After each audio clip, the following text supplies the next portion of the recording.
le président Trump dit, il a demandé à ses conseillers, c'est le Wall Street Journal qui le rapporte, des options pour une attaque rapide et décisive en Iran, sans risque de guerre longue. Et regardez l'image qui illustre la volonté militaire renforcée des États-Unis d'Amérique. C'est le destroyer lance-missile américain Delbert Black. Et j'aimerais que vous commentiez cette première image. Elle est très intéressante parce que ce sont des opérations qui sont menées d'entente avec les Israéliens. C'est-à-dire que là, vraiment, Israël et les États-Unis sont déjà main dans la main et ça donne le ton sans doute des opérations en cours. Michel Polaco, vous êtes grand spécialiste notamment de tout ce qui vole, mais pas seulement. Qu'est-ce qui se passe là ? Là, on va parler des marins. Alors, vous savez qu'il y a des grandes traditions dans la marine. La première, c'est que dans la marine, on salue tout ce qui bouge et on peint le reste. Puis la deuxième, c'est qu'on est toujours en train de faire des exercices. Et ben donc, ils font des exercices. Donc, ils sont à proximité, ils font des échanges, ils se courent après, ils se mesurent, ils utilisent leurs sous-marins, ils utilisent leurs drones, leurs avions. Et voilà, on est toujours en train de faire des exercices pour préparer la guerre. Avec tout le monde autour. C'est une tradition. Donc, si vous voulez, ils sont près des Israéliens, mais il y a aussi des Saoudiens, etc. On se choisit quelques sparring partners, comme on dit, et puis on fait des exercices. Mais c'est tout à fait normal. Et puis c'est aussi une manière de rappeler aux gens qu'il faut travailler ensemble, parce qu'ils travaillent ensemble, ces gens. Ensemble, et j'insiste encore une fois, Israéliens et Américains, c'est pas un hasard. Non, mais c'est pas un hasard. Et en même temps, on a besoin de travailler ensemble. Comme nous, on travaille au sein de l'OTAN entre les marines, les aviations et les forces terrestres. Ça s'appelle l'interopérabilité. C'est-à-dire que si demain ça claque, eh bien, il faut qu'ils soient capables de travailler ensemble. Ils ont les mêmes procédures, ils ont les fréquences, etc. Tout concorde pour pouvoir se mettre éventuellement, par exemple, sous les ordres d'un amiral américain et puis être capable d'agir en synergie les uns avec les autres. La deuxième chose qui est intéressante, ça, c'est que c'est une unité de la marine qui est très récente. Donc c'est un destroyer, il est bourré d'artillerie anti-aérienne, il a des missiles Tomahawk, il a des capacités anti-sous-marines. C'est une des frégates les plus récentes de l'armée américaine et je pense que c'est pas un hasard qu'on nous la montre ce soir. Voilà. Sophia Amara, toujours cette image et toujours cette collaboration, jusqu'où va-t-elle ?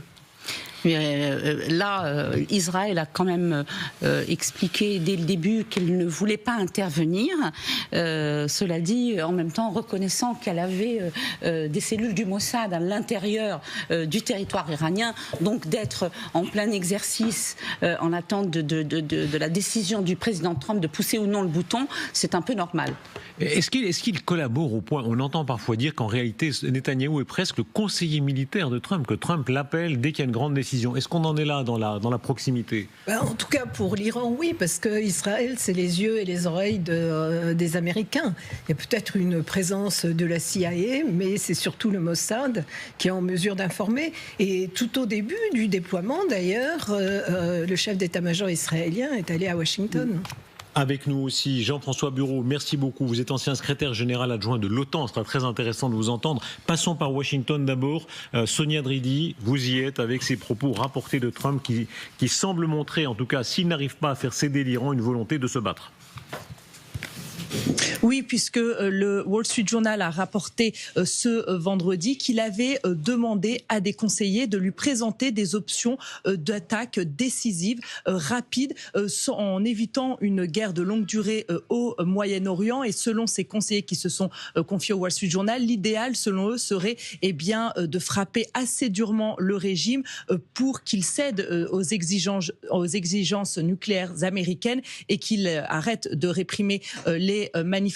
Mais Donald Trump se montre aussi ouvert à la négociation. Il y a quelques heures, il a partagé sur son réseau Truth Social un article de Fox News disant que Donald Trump était ouvert à un accord avec l'Iran malgré le renforcement des capacités militaires dans la région. Des officiels américains ont assuré à des médias ici à Washington que ce n'était pas du bluff. On a appris ces dernières heures via des médias américains justement que le gendre de Donald Trump, Jared Kushner, et son envoyé spécial Steve Witkoff devaient rencontrer ce vendredi en Turquie le ministre iranien des Affaires étrangères. Des officiels américains ont confié qu'ils espéraient que les Iraniens viennent à cette rencontre en étant prêts à faire des concessions majeures, notamment sur le nucléaire. En attendant, Donald Trump laisse planer le doute et ce vendredi, lorsque des journalistes lui ont parlé justement du renforcement des capacités militaires, à propos des navires, il a dit « il faut bien qu'ils soient quelque part, donc autant qu'ils soient proches de l'Iran ». Merci beaucoup Sonia Dridi. Le ton de Exet, Prêter à la guerre, notre rôle est d'être prêts et nous le sommes. Nous sommes plus que prêts. Alors Sonia Dridi, elle est plus politiquement, elle appelle ça des négociations. En bon français, c'est un chantage. Hein, quand vous avez un pistolet sur la tempe et qu'on dit aux gens, il faut vraiment que vous cédiez, sinon on va tirer. C'est l'acte 2 de juin 2025. C'est-à-dire que ce qui n'a pas été terminé avec les frappes lors de la campagne des 12 jours, peut-être qu'elle est en train de s'organiser maintenant. Je pense que les Américains veulent faire plier les Iraniens, ils ne veulent pas les faire tomber. En vérité, les Américains n'ont absolument pas intérêt à ce que le régime tombe. Par contre, pour que la région tout entière soit effectivement stabilisée, ils ont besoin que le programme nucléaire soit définitivement mis hors jeu.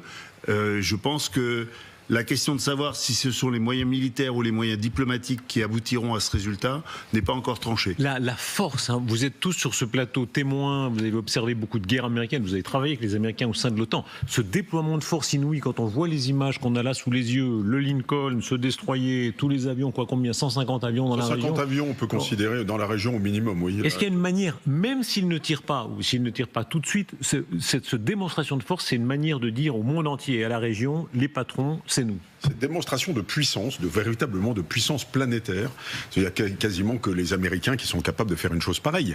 Donc, alors que ça représente peut-être 10% de la flotte américaine. Je rappelle qu'il n'y a qu'un porte-avions alors qu'ils en ont 11. C'est un groupe aéronaval. C'est un groupe aéronaval sur 11. Donc vous imaginez la puissance totale. Donc vous imaginez la puissance totale de cette marine et plus tout ce qu'il y a à terre, parce qu'il y a un certain nombre de bases, il y a une centaine d'avions à terre, c'est absolument colossal, et pourtant ça n'est qu'une fraction de la puissance américaine. Si vous voulez, d'abord, il y a tout ce qu'on voit, ce qui nous montre. Il ne faut pas oublier la Méditerranée, parce qu'il doit y en avoir un peu en Méditerranée, c'est très probable. Il faut penser à tout ce qui peut s'approcher assez rapidement. Donc, si vous voulez, oui, c'est une énorme démonstration de force dans laquelle il ne montre pas tout du tout, comme le dit le général à l'instant. Mais d'un autre côté, je pense qu'à un moment donné, c'est trop et ça suffit. C'est-à-dire que les ayatollahs, les mollahs, si vous leur mettez un arsenal pareil en face, ils savent que de toute façon, cette guerre-là, ils ne peuvent pas la gagner. Est-ce que ça marche? Les Saoudiens qui regardent ça, les Émiratis, toute cette région du monde qui regarde ça en se disant... Décidément, on est en 2026, on a prédit 1000 fois le déclin de l'Empire américain. L'Empire américain reste pour le meilleur ou pour le pire, souvent pour le pire, la puissance. Oui, mais ça reste la puissance pour plusieurs raisons. C'est une puissance scientifique, c'est une puissance monétaire, hégémonique avec les dollars, puissance scientifique et évidemment avec un budget qui est égal au budget de toutes les autres nations et qui est même encore en augmentation. Première Bien sûr question. Que c'est la puissance. Mais un mot sur c'est la méthode Theodore Roosevelt, c'est-à-dire c'est carotte et bâton, on parle doucement mais avec un gros bâton. Et cette armada, c'est le gros bâton. Question de Stéphane de Échevenet dans l'Ain. Si l'Iran refuse les termes de la négociation, quelle marge de manœuvre restera-t-il à Trump?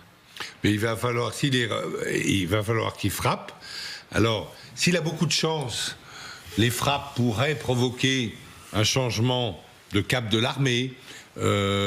L'armée qui serait accueillie par la population avec des vivas, et l'armée qui irait s'en prendre aux gardiens de la révolution, les gardiens des révolutions qui changeraient en grande partie d'allégeance, etc., etc. Mais ça, c'est le scénario de rêve, et c'est un scénario qu'on a en fait jamais vu dans l'histoire, parce que en fait dans l'histoire, les révolutions qui marchent, elle ne marche pas contre des vrais despotes. Staline a envoyé, alors c'était la mort lente, mais a envoyé des centaines de milliers de personnes au goulag, de millions avant la guerre de 40. Il a été très mauvais en 41, etc. Eh bien, il y a personne à partir de 45 qui a voulu ou qui a cherché à se faire la peau de Staline. Donc c'est aujourd'hui l'anniversaire de la victoire de Stalingrad, avec son fameux slogan « Plus un pas en arrière ». Ceux qui font un pas en arrière, on les tue. On les tuait quand ils reculaient. Absolument. Ce que nous avons connu chez nous à une époque aussi. Non, mais il y a eu une résilience aussi, il faut reconnaître. 70 000 personnes ont été tuées par le NKVD soldats pendant la bataille de Stalingrad. Donc ça fait pratiquement 2 corps d'armée. Est-ce que vous imaginez 70 000 personnes, le type qui reculait de 2 mètres, il était fusillé. Donc c'est ça aussi le régime soviétique. Et ça, ce sont ces régimes qui sont prêts à tuer. Le régime de Téhéran est de ceux-là. C'est-à-dire, il l'a montré, il y a peut-être 30 000 morts, personne ne sait les chiffrer, mais il y a peut-être 30 000 morts déjà, donc ils vendront leur peau très cher. Évidemment, et ils ont décrété ou annoncé qu'ils considéraient comme un coup d'État ces manifestations qui finalement au départ n'ont commencé que pour des raisons économiques, l'effondrement de l'économie, l'inflation galopante dans ce pays, et pourtant ils ont quand même décidé de qualifier ces émeutes tout à fait justifiées et finalement écrasées dans le sang comme un coup d'État. Donc 30 000 morts apparemment, d'après les chiffres, il faut à nouveau les vérifier. Les regardez ce régime qui fanfaronne, y compris par ces fresques qui ont été peintes devant l'ambassade des États-Unis. Donc, si je comprends bien les vides, je crois que c'est d'ailleurs la Suisse qui se charge des intérêts sur place, des intérêts américains. La représentation. Regardez, il y a une statue de la liberté dont le bras a été arraché. Il y a toutes sortes de représentations, un peu évidemment à la fois très agressives et très naïves. Qu'est-ce que c'est, un drone Reaper, c'est ça, qui est touché par le feu des Iraniens, prétendument, et entouré de chauves-souris, c'est ça? Ouais, c'est difficile à voir. On n'est pas sensible à l'art des gardiens de la Révolution, visiblement. C'est le Reaper, si vous permettez, Darius, le Reaper, c'est le drone qui a assassiné Qasem Soleimani en janvier 2020, près de l'aéroport de Bagdad. Et à l'époque, les Iraniens avaient juré la perte des États-Unis, avaient promis de se venger, et finalement, ils n'ont rien fait de conséquent. Aujourd'hui, ils ont annoncé qu'il fallait discuter. Donc les Iraniens ont clairement commencé par faire un demi-pas en arrière devant la démonstration de force. Je pense qu'on est dans une séquence où à la fois c'est la suite de ce qui s'est passé en juin, peut-être que ça peut se jouer autour d'une table. En tout cas, je pense qu'il y a une séquence qui va arriver jeudi, vendredi, quand les Russes et les Américains vont se rencontrer à Abu Dhabi, qui peut être un moment crucial.